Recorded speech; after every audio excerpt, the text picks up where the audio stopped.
Friends, knowledge ID में आप सभी का स्वागत है। India to become third largest economy by 2030। आप यहाँ पे आर्टिकल देख सकते हैं। इंडिया टुडे का आर्टिकल है, India will overtake Japan in 2030 to be world third biggest economy. इस ग्राफ को देखकर आपके मन में एक क्वेश्चन जरूर आएगा कि चाइना यहाँ पर नंबर 1 पे कैसे चला गया और यूएसए जो आज के टाइम में वर्ल्ड का बिगेस्ट इकोनॉमी है वो कैसे नंबर 2 पे चला गया। देखिए, पिछले 5-6 सालों में हमें ये तो पता चल गया कि चाइना यहाँ पर यूएस को ओवरटेक जरूर करेगा। आप यहाँ पे देख सकते हैं, China to overtake US as the world biggest economy by 2028। तो ये सब इंफॉर्मेशन आ कहाँ से रहा है? यूके की एक बहुत ही बड़ी और बहुत ही प्रेस्टिजियस थिंक टैंक है, the centre for economic and business research. इन्होंने ये एनुअल रिपोर्ट पब्लिश किया है कि 2030 में इंडिया थर्ड नंबर पर होगा और चाइना फर्स्ट पे और यूएसए सेकंड पे। बट कैसे? आगे हम इस बारे में वीडियो में चर्चा करेंगे। और ये जो एनुअल रिपोर्ट निकाला है यूके की थिंक टैंक ने, ये आज के टाइम में बहुत ही ज़्यादा चर्चा में है पूरे वर्ल्ड में, क्योंकि ज़्यादातर इकोनॉमिस्ट यहाँ पर बोल रहे थे कि चाइना 2033 में यूएस को ओवरटेक करेगा। लेकिन इस थिंक टैंक ने जो रिपोर्ट निकाला है, उन्होंने ये कहा है कि 5 साल पहले ही चाइना यहाँ पर 2028 में यूएस को ओवरटेक कर लेगा नॉमिनल जीडीपी में और बन जाएगा वर्ल्ड बिगेस्ट इकोनॉमी। इसी बारे में हम आगे वीडियो में जानेंगे। तो चलिए दोस्तों, वीडियो को शुरू करते हैं। पहले हम जान लेते हैं कि करेंट डेटा क्या है जीडीपी में। According to International Monetary Fund 2020 में यूएस नंबर 1 पे है, सेकंड पे है चाइना, थर्ड पे है जापान, फोर्थ पे है जर्मनी, फिफ्थ पे है यूनाइटेड किंगडम एंड सिक्स्थ पे है हमारा इंडिया।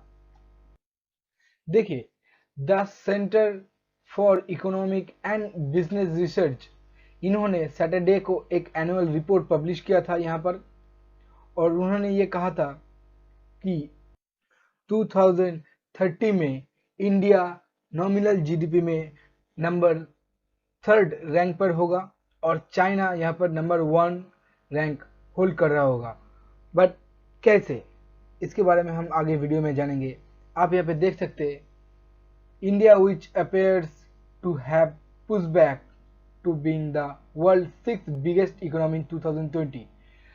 आपको पता है कि कोविड-19 की वजह से पूरे वर्ल्ड अभी माइनस में ग्रो कर रहा है, जीडीपी माइनस में ग्रो कर रहा है। तो इसीलिए ही इंडिया 2019 में 5th रैंक पे था। लेकिन जब कोविड-19 पैंडेमिक शुरू हुआ, तब आईएमएफ ने यहाँ पर मार्च को एक रिपोर्ट पब्लिश किया। वहाँ पर लिखा था कि इंडिया 6th पोजीशन पे आ गया है 5th से, और 5th पे यूनाइटेड किंगडम चला गया है। और यहाँ पर इस रिपोर्ट में ये भी कहा गया है कि 2025 में इंडिया यूके को बीट कर देगा और 2030 में वर्ल्ड का 3rd बिगेस्ट इकोनॉमी बन जाएगा।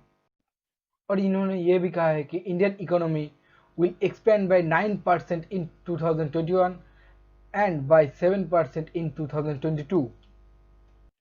और उन्होंने ये भी कहा है कि India become more economically developed, grow will naturally slow. मतलब इंडिया जब इकोनॉमिकली डेवलप्ड हो जाएगा तो ग्रो नेचुरली स्लो हो जाएगा। और इन्होंने ये बताया कि 2035 में इंडिया का जीडीपी ग्रोथ होगा 5.8%। और इसी ग्रोथ से इंडिया चलता रहेगा इकोनॉमी, और 2025 में यूके को बीट ओवरटेक कर देगा, और 2027 में जर्मनी को, और उसके बाद 2030 में जापान को बीट करके India become the world 3rd largest economy बन जाएगा। आप यहाँ पर इन लोगों का जो रिपोर्ट पब्लिश हुआ है वहाँ पर देख सकते हैं कि इंडिया 2005 में 13 रैंक होल्ड करता था, 2010 में 9 रैंक, 2019 में 5th रैंक, फिर से 2020 में 6th रैंक पर आ गया बिकॉज ऑफ कोविड-19 एंड फिर से 2021 में भी 6th रैंक पे होगा। 2025 में वो 5th रैंक पे जाएगा यूके को बीट करके, और यहाँ पर 2030 में जापान को बीट करके वर्ल्ड का 3rd बिगेस्ट इकोनॉमी बन जाएगा। देखिए 2020 में इंडिया का जीडीपी ग्रोथ तो माइनस में जाएगा, ये सभी को पता है, लेकिन ये पहला नहीं है कि इंडिया का जीडीपी ग्रोथ माइनस में जा रहा है। पहले भी इंडिया का जीडीपी ग्रोथ माइनस में गया था, लेकिन उसके बाद फिर से इंडिया बहुत ही तेजी से ग्रो कर रहा था। आप यहाँ पर देख सकते हैं 2015 में इंडिया 8% के हिसाब से ग्रोथ कर रहा था जीडीपी। 2016 में सबसे ज्यादा 8.26% से इंडिया का जीडीपी ग्रो कर रहा था। फिर से यहाँ पर धीरे धीरे घटने लगा। अब यहाँ पर देख सकते 2017 में 7.04% से जीडीपी ग्रोथ कर रहा था, लेकिन 2018 में उसको वो घट के 6.12% 12% हो गया, और 2019 में 4.18% से घट गया। उसके बाद ही 2019 के बाद ही कोविड-19 जो पैंडेमिक फैला था चाइना की वजह से, जो कोविड-19 सार्स वायरस जो चाइना से फैला था, उसके वजह से पूरे वर्ल्ड का इकोनॉमी माइनस पे जा रहा है। सिर्फ और सिर्फ चाइना का इकोनॉमी प्लस पे जा रहा है। आप यहाँ पे देख सकते हैं 2020 में ये एस्टिमेट लगा गया है कि -10.29% से जीडीपी ग्रो करेगा, लेकिन 2021 में 8.8, फिर से यहाँ पर हमने देखा था कि 2050 में 8% से ग्रो कर रहा था इंडिया का जीडीपी। अब 2021 में ये एस्टिमेट लगाया जा रहा है कि 8.8% से इंडिया का जीडीपी ग्रो कर सकता है। देखिए इंडिया की इकोनॉमी में सब रिकवरी अगर करना है तो सबसे ज़्यादा हमें फोकस करना होगा एग्रीकल्चर सेक्टर पे। सिर्फ और सिर्फ एग्रीकल्चर सेक्टर पे, मेरा कहने का मतलब ये है कि सिर्फ और सिर्फ एग्रीकल्चर सेक्टर पे नहीं, हमें सभी सेक्टर पे फोकस करना होगा, लेकिन सबसे ज़्यादा एग्रीकल्चर सेक्टर पे हमें फोकस करना होगा। क्योंकि आप अगर देखें कि कोविड-19 पैंडेमिक में इंडिया में सभी के सभी बिजनेस ठप था, सब कुछ बंद था सिवाय एग्रीकल्चर सेक्टर के। एग्रीकल्चर सेक्टर ही प्लस में चल रहा था और बाकी सब बिजनेस माइनस पे चल रहा था। कोविड-19 पैंडेमिक में इंडिया को दोनों तरफ से ही बहुत ही नुकसान हुआ है, डोमेस्टिकली एंड इंटरनेशनली बहुत ही नुकसान हुआ है, लेकिन हम रिकवरी कर सकते हैं। इंडिया 5th इकोनॉमी भी बना था, फिर से हमने 6 पे आ गया, लेकिन अब हम धीरे धीरे 3rd नंबर पे जा सकते हैं अगर हम लोग ठीक से इन्वेस्ट करें। हम लोगों को बहुत ही ज़्यादा बाहर का पैसा, अगर हम लोगों को जीडीपी ग्रो करना है तो इंडिया में बहुत ही ज़्यादा पैसा इन्वेस्ट करना पड़ेगा। बिलियंस ऑफ डॉलर्स यहाँ पर इन्वेस्ट करना पड़ेगा, और वो कौन करेगा? अमेरिका।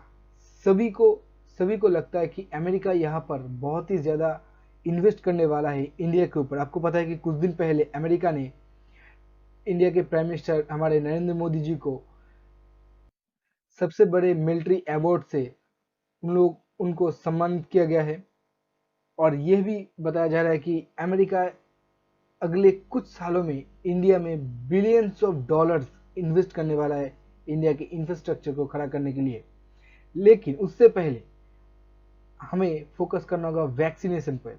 वैक्सीन पर मतलब कोई भी कंट्री अगर वैक्सीन बनाता है उसको इंडिया के पास आना ही पड़ेगा, क्योंकि वर्ल्ड का सबसे बड़ा जेनेरिक मेडिसिन का एक्सपोर्टर है इंडिया। आप यहाँ पर देख सकते हैं, यहाँ पे लिखा है India is better place than many other developing countries to roll out the vaccine successfully. देखिए सिर्फ और सिर्फ ये सब करने से ही इंडिया का इकोनॉमी नहीं ग्रो कर सकता। हम लोगों को एग्रीकल्चर सेक्टर में भी ध्यान देना होगा, वर्कफोर्स में भी ध्यान देना होगा, और सबसे ज़्यादा जो लॉन्ग टर्म एफिशिएंसी है और short term efficiency income support है, उसमें भी हम लोगों को बहुत ही ज़्यादा ध्यान देना पड़ेगा।